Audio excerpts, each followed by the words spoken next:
If you're planning on starting a spring garden, it can hit really quickly and there's a lot of things to keep track of. So I've made a handy chart that's helped me for my home garden, and I'd love to share it with you guys.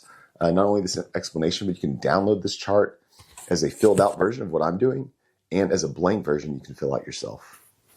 I designed this chart to have our average last frost date, which for us, we're in zone 7B in central Arkansas, about April 15th.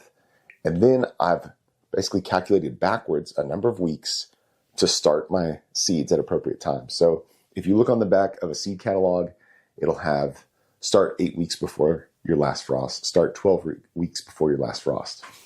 So I have 12 weeks. I have things like onions, woody herbs, cool season flowers. These are the things that I'm going to transplant. So I'm starting those seeds indoors. I've also included things that I'll direct seed.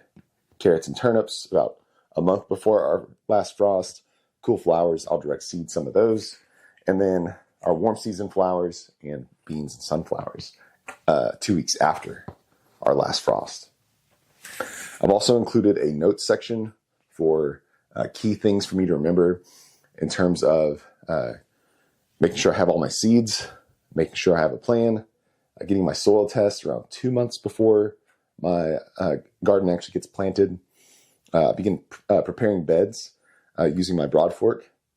About a month before, I'll do my first big transplant of our cool season crops and direct seed things like our carrots and turnips, and then prepare our summer beds about a month ahead of time. Then I have my big transplant day for all of my warm season crops like our tomatoes, cucumbers, squash, things like that, peppers.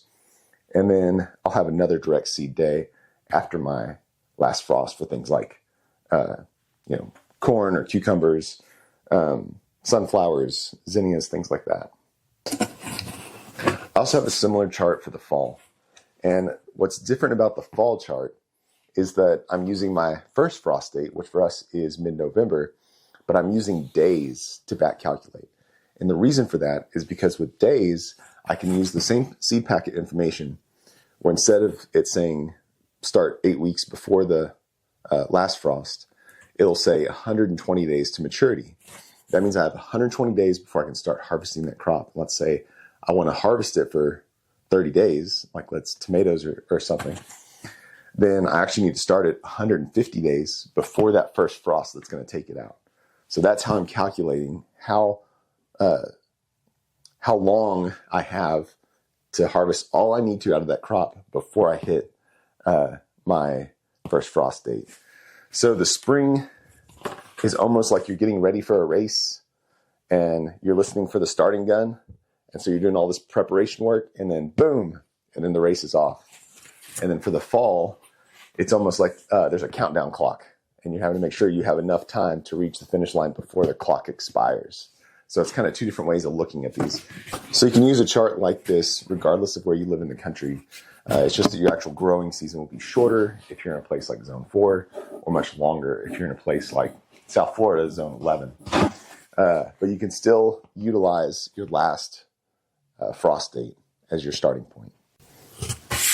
So if you want a copy of these in a PDF form that you can fill out and my example that's already filled out, you can head to mindfulfarmerarkansas.com and head to the resources page.